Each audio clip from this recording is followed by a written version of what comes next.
تمام تعریفیں اللہ تعالیٰ جل جلالہ کے لیے، درود و سلام نبی اکرم نور مجسم شفیع معظم احمد مجتبیٰ جناب حضرت محمد مصطفیٰ اعلیٰ تحیت و ثنا کی ذات والا صفات کے لیے حمد و صلات کے بعد، عزیز دوستو، بزرگوں اور بھائیوں، انسان کبھی کبھی اس طرح کرتا ہے کہ وہ اپنے لب و لہجے سے، گفتگو سے، میل ملاپ سے لوگوں کو مطمئن تو کر لیتا ہے، لیکن اس کی قلبی واردات کیا ہے، اس کے اندر تقویٰ کتنا ہے، نیکی کتنی ہے، پرہیزگاری کتنی ہے، اس سے وہ آگاہ ہوتا ہے۔ وہ بہت ساری چیزوں کو لوگوں سے چھپا تو لیتا ہے، لیکن اپنے آپ سے نہیں چھپا پاتا، اپنے رب کریم سے نہیں چھپا پاتا۔ پھر یہ ہوتا ہے کہ وہ جھوٹی تسلیوں سے اور اپنے نفس کی جھوٹی دلیلوں سے اپنے آپ کو راضی کرتے کرتے اس مقام پہ پہنچ جاتا ہے کہ وہ ٹوٹ کے بکھرنے کے قریب آ جاتا ہے۔ اسلام ایمان کی، عقیدے کی، روحانیت کی بات کرتا ہے، اور یہ ساری چیزیں انسان کے دل کے ساتھ تعلق رکھتی ہیں۔ دنیا میں بہت سارے لوگ ایسے ہیں جو کسی وجہ سے اپنا دین ظاہر نہیں کر سکے، بتا نہیں سکے، لیکن ان کے اندر ایمان تھا، تو رب کریم قیامت کے دن انہیں ایمانداروں کے ساتھ ہی کھڑا کرے گا، حالانکہ وہ بتا نہیں سکے، سکھا نہیں سکے، اللہ تعالیٰ انہیں ایمانداروں کے ساتھ ہی کھڑا فرمائے گا۔ تو یاد رکھنے کی بات یہ ہے، سمجھنے کی بات یہ ہے کہ اپنی قلبی واردات پر، اپنے دل پر، اپنے باطن کی کیفیات پر نظر رکھی جائے، اور جتنی کمزوریاں اور کوتاہیاں ہیں ان سے اپنے آپ کو بچایا جائے، اور بہت ساری ایسی چیزیں جو نقصان کا باعث ہیں، ہم کہہ کے اپنے آپ کو مطمئن تو کر رہے ہیں لیکن ہمارے دل کو، روح کو نقصان دے رہی ہیں، ان سے بچا جائے۔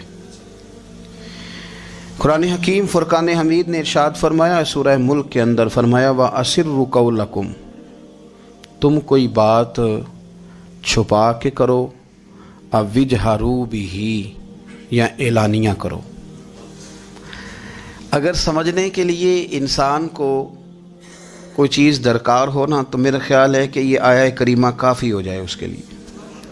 فرمایا وَأَسِرُّوا قَوْلَكُمْ، تم کوئی بات بڑی چھپا کے کرو، اَوْ اجْهَرُوا بِهِ، یا اعلانیہ کرو، یہ سمجھ لو، اس پر غور کر لو کہ اِنَّهُ عَلِيمٌ بِذَاتِ الصُّدُورِ، رب تو دلوں کے حال جاننے والا ہے۔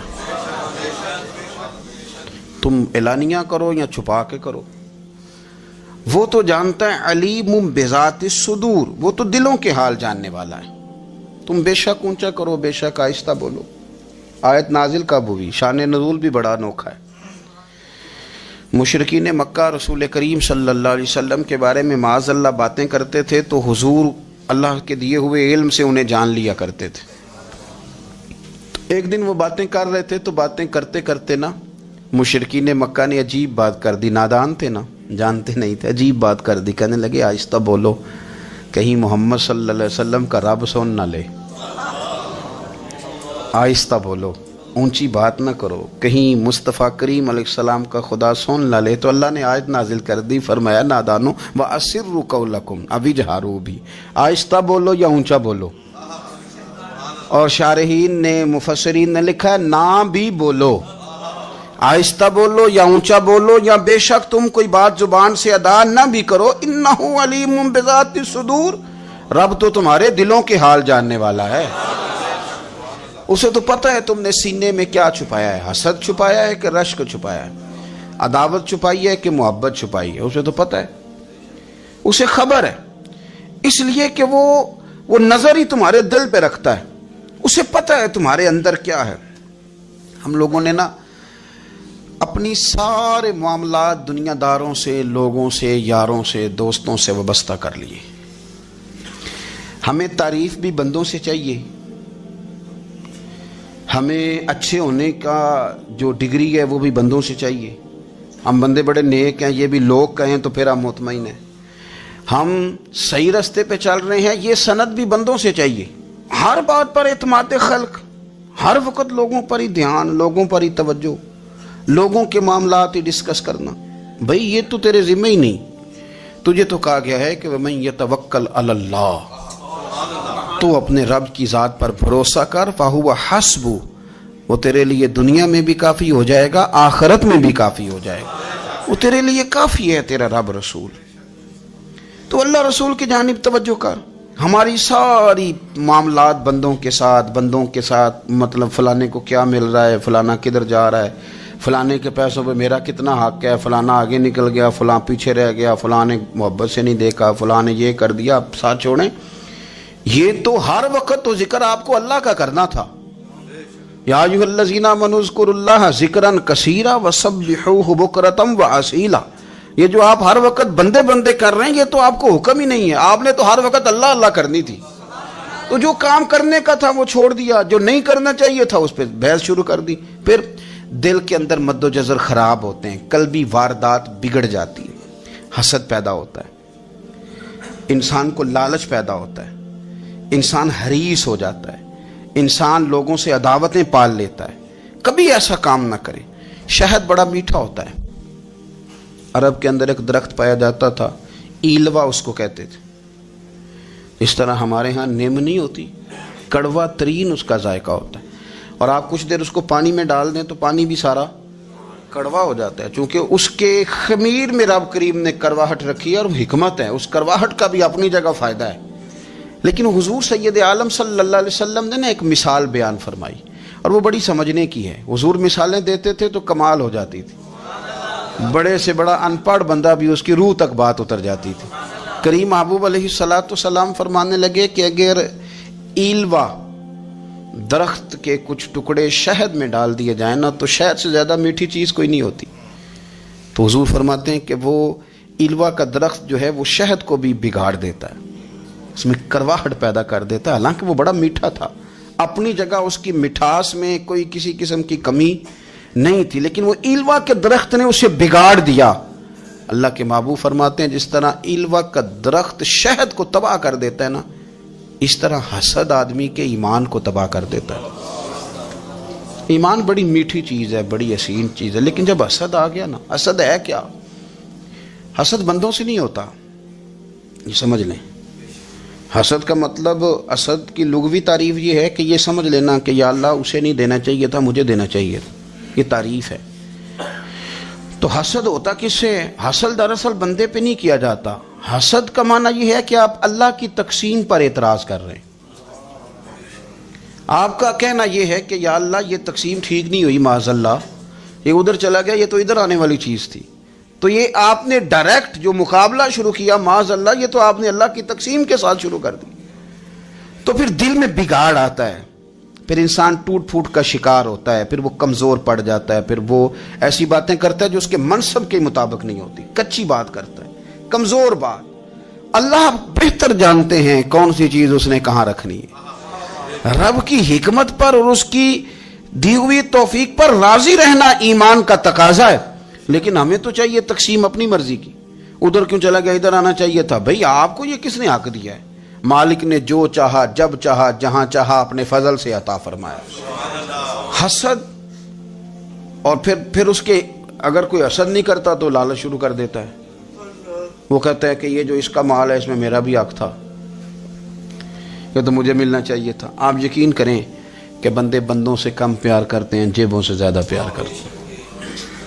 تو اس بندے کو تو کوئی نقصان نہیں جس کے ساتھ آپ نے تعلق رکھا ہوا ہے جیب کا، لیکن آپ بڑے کمزور ہو گئے. آپ جب لالچ کر لیا، نفسانیت میں آ گئے تو آپ کمزور پڑ گئے. آپ نے مطلب کیا، آپ کا کیا خیال تھا کہ رب کی بارگاہ سے کوئی کم ملنے والا تھا جو بندوں پہ اتنی توجہ کر لی؟ حضرت بہلول دانا رحمۃ اللہ علیہ نے کیا خوبصورت انداز ہے. رب کریم کے بندوں کی باتیں اللہ کے لشکروں میں سے لشکر. کیا سوچ تھی، کیا نظریہ تھا، کیوں یہ لوگ اتنے مضبوط تھے، فکری طور پر مضبوط تھے، فکری طور پر. ہارون رشید حج کر کے واپس آ رہا ہے. حضرت بہلول دانا راستے میں بیٹھے ہیں، ملاقات ہو گئی، کہنے لگا حضور کوئی حکم ہو تو بتائیے گا۔ فرمانے لگے کوئی نہیں، تو جا اپنا کام کر۔ بادشاہ ہے، یا کسی کو کارڈ مل جائے تو وہ لوگوں کو دکھاتا پھرتا ہے، وزیر صاحب نے خود دیا ہے۔ بادشاہ وقت خود کر حضرت کوئی حکم ہو تو؟ فرمایا نہیں، اللہ خیر کرے گا۔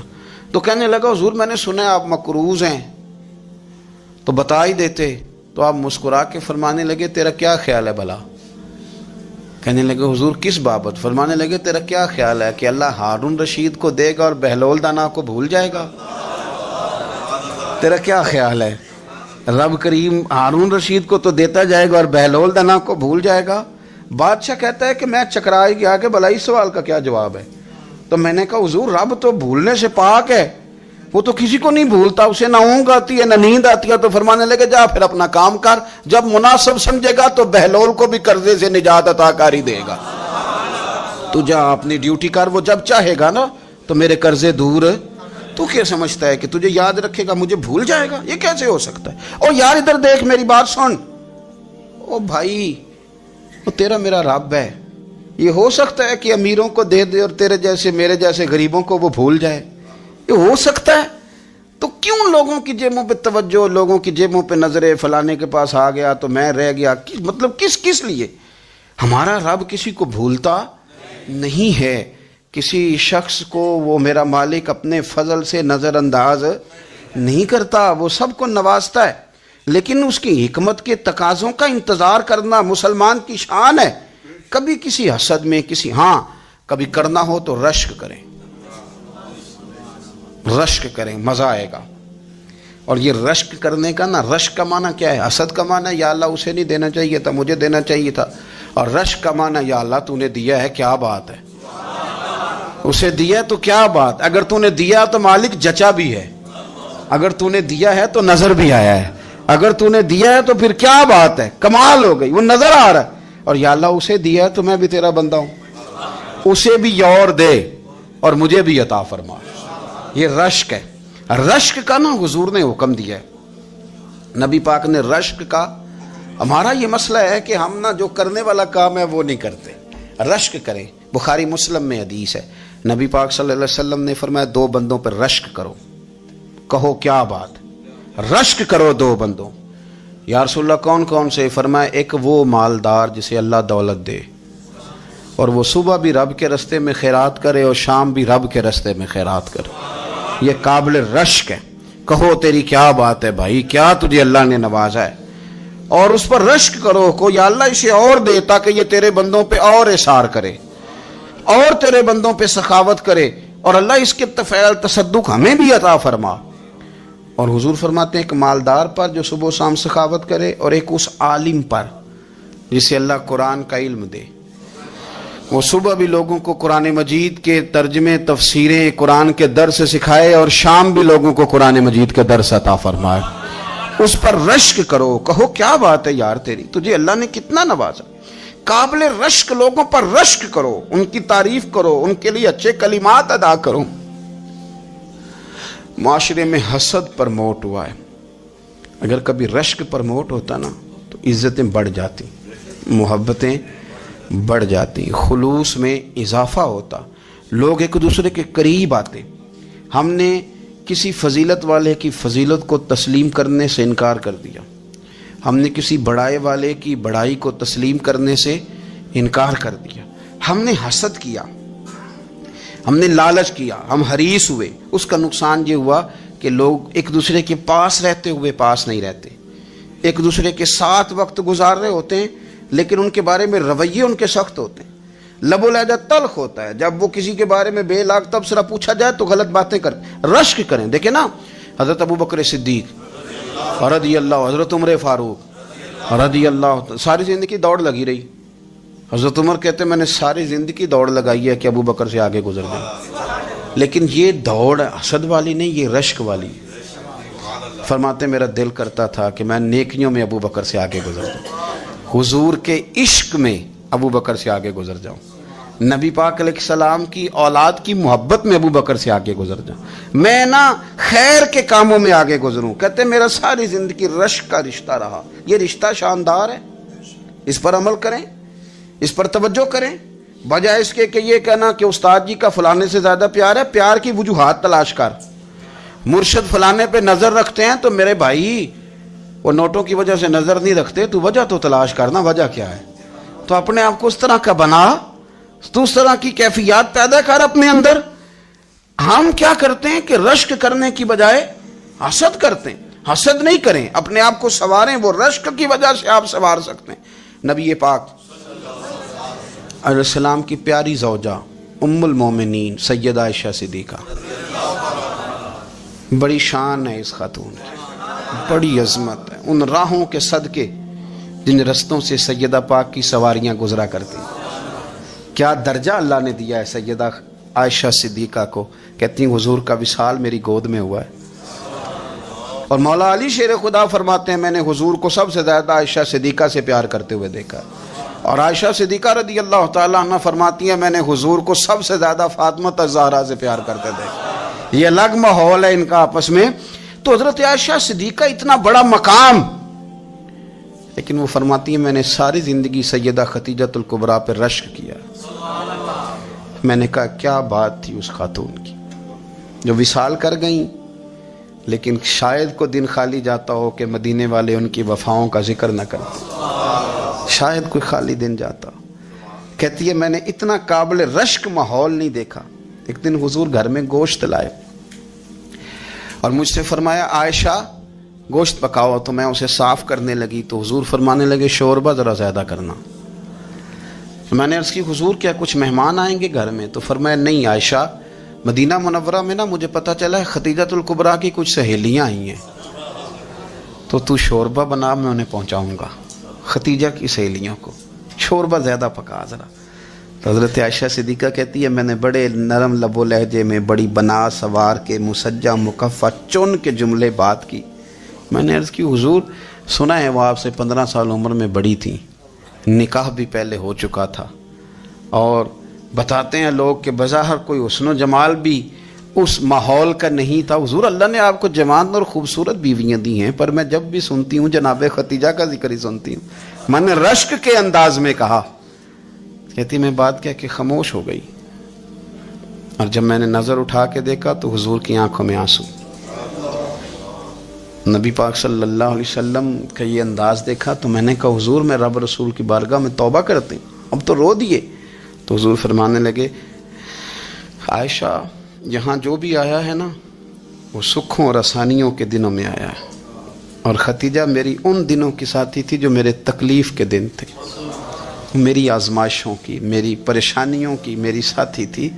جب لوگ مجھے تکلیف دیتے تھے میں گھر جاتا تھا تو مجھے کہتی تھی حضور آپ تو صلہ رحمی کرتے ہیں، غریبوں کا بوجھ اٹھاتے ہیں، آپ تو لوگوں کے ساتھ محبت سے پیش آتے ہیں، حضور آپ پریشان نہ ہو، آپ کا رب آپ کو ہمیشہ عزتیں ہی عطا فرمائے گا. فرمایا وہ میری تکلیفوں کی اسے کیسے. میرے بھائی رشک کیا لوگوں نے ایک دوسرے پر، حسد نہیں کیا. ہم تو نا جی اپنی مرضی کے فیصلے کرتے کرتے پیچھے رہ گئے. ہم نے لوگوں کو پیچھے کرنے کا سوچا تھا لیکن ہم سب سے پیچھے رہ گئے. ہم نے سیاست اور سازش کی تھی کہ کچھ لوگوں کے دلوں پہ پیر رکھ کے میں اپنا قد اونچا کروں گا، کچھ کے سینوں پہ پیر رکھ کے، لیکن ایسا نہیں ہوتا. یہ ہوتا نہیں. آپ کسی کی جگہ نہیں لے سکتے، اس لیے کہ رب نے سب کی جگہ اپنی اپنی بنائی ہوئی، سب کی جگہ. ہاں ایسا ضرور ہوتا ہے کہ کئی دفعہ نا ہم اپنے مقام کو گرا لیتے ہیں. وہ کسی نے کہا تھا کہ ایسا نہیں کہ تیری جگہ کوئی اور آ گیا، لیکن تیرا مقام بھی اب تیرا نہیں رہا. ہوتا یہ ہے کہ ہم نہ گرا لیتے ہیں اپنے آپ کو. اگر ہم رشک کا ماحول پیدا کریں، رشک کا، اور ہم کہیں کہ کیا بات ہے میں بھی سفر کروں گا، اس جانب جاؤں گا، بجائے یہ کہنا کہ فلاں آدمی بڑا آگے نکل گیا ہے، یہ کر کے نکل گیا ہے، وہ کر کے نکل گیا ہے، یہ کہنا کہ یار میں بھی رب کریم کی اس مدد کو تلاش کرتا ہوں جس کی برکت سے اللہ نے اس پر فضل فرمایا ہے. امام غزالی فرماتے ہیں 3 لوگوں میں حسد زیادہ ہوتا ہے، بغض زیادہ پیدا کر لیتے ہیں. اب چونکہ مضمون ہے تو ساری بات کھول کے ہی کرنی پڑے گی نا. فرماتے ہیں 3 لوگوں میں حسد، بڑے عہدے والوں میں حسد زیادہ ہوتا ہے. یعنی صوبائی وزیر کہتا ہے کہ حق میرا ویسے وفاقی وزیر کا تھا، اور وفاقی وزیر کہتا ہے کہ جتنا میرا تجربہ ہے نا مجھے بنایا وزیر اعظم ہی جاتا تو بات ٹھیک تھی. حسد زیادہ، بڑے عہدے والوں میں حسد. اور امام غزالی فرماتے ہیں مالداروں میں حسد زیادہ ہوتا ہے. غریب نے غریب سے کیا جلنا ہے؟ جلنے کو شے ہی کوئی نہیں، کس سے جلیں گے؟ تو غریب تو بیچارہ 4 روٹیاں ہوتی ہیں تو کہتا ہے چلو ٹھیک ہے آ جاؤ، دونوں مل کے بیٹھ جاتے ہیں۔ غریبوں کے دوست بھی غریب، امیر حسد کرتے ہیں، وہ سودے پہ سودا کرتے ہیں، وہ ایک دوسرے کی کمزوریاں بیان کرتے ہیں۔ میں نے گاہکوں کو نفع لیتے دیکھا ہے، فلانے سے مال لیتے تھے جی، اس نے بڑا تنگ کیا تو کہتا ہے اسی طرح کا تو مجھ سے خریدا کر۔ لوگ استعمال کر جاتے ہیں، وجہ بیچ میں کیا ہوتی ہے؟ حسد، عداوت، خرابی ہوتی۔ اور تیسری بات امام غزالی نے شاید میرے لیے کہی ہے، امام غزالی فرماتے ہیں علماء میں حسد بڑا ہوتا ہے، عہدیداروں میں، مالداروں میں اور علم والے لوگوں میں۔ وہ بھی اللہ کی تقسیم پر راضی نہیں ہوتے، چونکہ وہ سمجھتے ہیں مجھے یہ لفظ آتے ہیں، میری قابلیت زیادہ ہے، میں زیادہ پڑھا لکھا ہوں تو یہ منصب بھی میرا تھا، یہ کام بھی میرا تھا، یہ بھی میرے پاس ہونی چاہیے۔ ایسا نہیں ہوتا، یہ تو رب کریم کی عطا ہے۔ میں کئی دفعہ کہہ چکا ہوں کہ کام لینے پہ آئے تو میرے جیسے بیکار آدمی سے کام لے لے، یہ اس کی عطا ہے۔ اب ہمیں کرنا کیا ہے؟ ہمیں اس کی تقسیم پر راضی رہنا ہے، اس کی تقسیم پر قربان جائیں۔ رسول پاک علیہ السلام سے صحابی نے پوچھا حضور عزت کیا ہے؟ فرمایا جو رب نے تجھے دیا اس پہ راضی ہو جا، اللہ عزت عطا کر دے گا۔ قناعت کر، جو اللہ نے تجھے دیا اس پر قناعت کر، اللہ تجھے عزت دے دے گا۔ حضور ذلت کیا ہے؟ فرمایا لوگوں سے لالچ نہ رکھنا، تو ذلیل ہو جائے گا، لالچ نہ کر۔ تیزی کے ساتھ پرموٹ ہوتی ہیں چیزیں، ہمیں سازش کرنی آتی ہے، ہمارا خیال ہوتا ہے کہ میں نے دوسروں کے پیسوں پہ کاروبار کرنا ہے، ہمارا خیال ہوتا ہے کہ پالٹی ڈال کے روٹی کھانی ہے، ہمارا خیال ہوتا ہے کہ کسی بندے کو کس طرح استعمال کرنا ہے۔ یاد رکھ لینا، کبھی بات نہ بھولنا، جو لوگوں کو استعمال کرنا چاہتا ہے وہ ساری زندگی استعمال ہوتا رہتا ہے۔ جو کسی شخص کو کسی مقام پر رسوا کرنا چاہتا ہے اپنی عزت بچا نہیں پاتا۔ جو آدمی لوگوں کو حقیر جانتا ہے اللہ اسے کبھی عزتیں عطا نہیں کرتا، وہ گڑھوں کے اندر گرتا چلا جاتا ہے۔ یاد رکھیں جو عزتیں دینی شروع کر دے رب اسے باعزت بنا دیتا ہے، جو پیار کرنا شروع کر دے معاشرے میں لوگ اس سے پیار کرنے لگ جاتے۔ جو کسی دیکھیں اگر ہم وہاں سے مانگے جہاں سے سب کو ملتا ہے تو پھر بندوں پر اتنی نظر رکھنے کی ضرورت باقی رہتی نہیں ہے۔ ادھر دیکھیں رشک کریں گے تو لالچ سے بھی بچیں گے، حسد سے بھی بچیں گے۔ بخاری مسلم میں حدیث ہے، حضرت ابو ہریرہ رضی اللہ تعالیٰ عنہ کہتے ہیں ہم حضور کی بارگاہ میں حاضر تھے تو کچھ غریب لوگ حاضر ہوئے، غربا۔ انہوں نے عرض کی یا رسول اللہ صلی اللہ علیہ وسلم ایک گزارش کرنے آئے۔ حضور نے فرمایا کہو۔ کہ یا رسول اللہ امیر تو ہم سے آگے نکل گئے۔ حضور نے فرمایا کس بات میں؟ عرض کی حضور نمازوں میں نہیں ہم گزرنے دیتے، اتنے نفل وہ پڑھتے ہیں اتنے ہم بھی پڑھ لیں گے۔ صحیح بتانا صحیح، آج کل یہ نمازوں کا مقابلہ بھی ہے کہ نفل میں نے زیادہ پڑھنے، عبادت میں نے۔ ہمارے صاحب رحمۃ اللہ علیہ فرمایا کرتے تھے آستانوں پہ گدی نشینوں کا تو رولا ہوتا ہے، اللہ اللہ کرنے کا رولا نہیں ہوتا۔ یہ تو شور ہوتا ہے کہ سجادہ میں ہوں سجادہ، اور سب نے کوئی نہ کوئی کہانی سنائی ہوتی، کہتے نہیں ابا جی مجھے کہہ گئے تھے کان میں، دوسرا کہتا نہیں مجھے لکھ کے دے گئے تھے، تیسرا کہتا تمہیں تو پتہ ہی نہیں، تم تھے ہی نہیں، عمرے پہ تو میرے ساتھ گئے تھے۔ جو میرے ساتھ ان کا معاہدہ ہوا وہ خانہ کعبہ میں ہوا ہے، لہذا میرا پہلا نمبر ہے۔ سب کے پاس کوئی نہ کوئی معاملہ ہوتا ہے، یہ سارے کام کوئی ضروری نہیں۔ ضروری کیا ہے کہ وہ جو کہتے تھے کرو، جس نے سب سے زیادہ کر کے دکھایا وہ زیادہ جانشین ہے، وہ زیادہ جانشین ہے جس نے زیادہ کر کے دکھایا۔ معاملہ تو یہ ہے کہ اس رستے پہ کس کس نے چلنا ہے۔ لوگ تو سجادہ نشینی سے بھاگا کرتے تھے، بھاگتے تھے۔ حضرت ابو بکر صدیق رضی اللہ تعالیٰ عنہ کا وصال ظاہری ہوا تو حضرت عمر خلیفہ بنے، تیسرا دن تک خلیفہ بنے ہوئے، 2-3 چھوٹی چھوٹی بچیاں آ گئیں، چاچا جان آپ خلیفہ بنے؟ فرمایا ہاں۔ چلو پھر عصر کے بعد ابو بکر ہمارے گھر جاتے تھے۔ فرمایا پتر تمہارے گھر کیا ہے؟ کہنے لگی ہم یتیم ہیں، ہمارا بھائی کوئی نہیں۔ ابو بکر روز عصر کے بعد آتے تھے، ہماری بکریوں کا دودھ دھو کے ہمیں دے جاتے تھے، کچھ بیچ کے گزارا کر لیتی تھیں، کچھ پی لیتی تھیں۔ چچا 3 دن ہو گئے، میری اماں بھی روتی ہے، بہنیں بھی روتی ہیں، آپ چلیں گے؟ تو جناب سیدنا عمر فاروق کہتے ہیں میں نے دستار سر پہ رکھی اور پٹکا میں نے اپنے کندھے پہ رکھا، بیٹیاں آگے آگے میں پیچھے پیچھے روتے جا رہے۔ ایک صحابی نے پوچھا عمر کیوں رو رہے ہو؟ کہنے لگے یار یہ ابو بکر کتنا مشکل رستہ دے کے گیا، کتنا مشکل رستہ ہے اس کے طریقے پہ چلنا۔ یہ لوگ تو سجادہ نشینی اتنا کٹھن کام تھا، لوگ بھاگا کرتے تھے۔ شوق آ گیا، اب